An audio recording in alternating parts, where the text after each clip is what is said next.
যারা জুলাই আন্দোলন ও গ্রাফিতির বিরুদ্ধে তারা আর কখনো ফিরে আসবে না বলে মন্তব্য করেছেন স্বরাষ্ট্র উপদেষ্টা অবসরপ্রাপ্ত লেফটেন্যান্ট জেনারেল মোহাম্মদ জাহাঙ্গীর আলম চৌধুরী। এমনকি জুলাই আন্দোলনে যারা আত্মত্যাগ করেছেন তাদের এই আত্মত্যাগ বৃথা যাবে না বলেও জানিয়েছেন তিনি।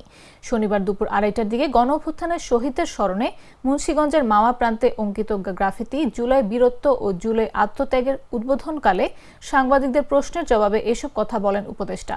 স্বরাষ্ট্র উপদেষ্টা বলেন, আপনাদের মনে কখনো সন্দেহ রাখবেন না যে এই গ্রাফিতি থাকবে না। সামনে নির্বাচিত সরকার এলেও এই গ্রাফিতি না রাখার কারণ নেই।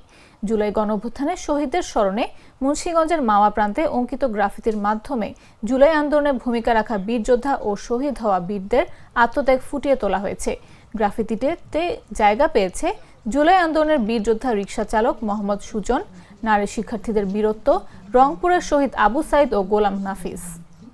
যারা গ্রাফিতির বিরুদ্ধে তারা আর কোনোদিনও আসবে না, এটা যদি আপনাকে ভিতরে কারো থাকে যে তারা আবার আসবে, তো এটা আপনাকে মাথা থেকে ঝেড়ে ফেলতে পারে।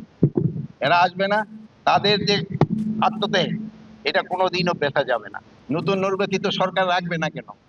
না রাখার তো কোনো কারণই না। আপনার ভিতরে এই সন্দেহ যেন না থাকে কোনো সমাজে, এটা রাখবে না।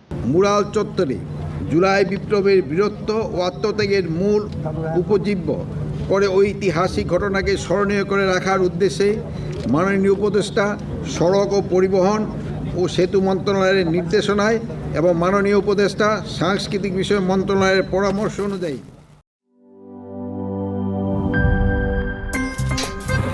আমার একটা স্মার্ট সিদ্ধান্তে 25% গ্যাসের খরচ কমেছে। ভাবছেন কিভাবে?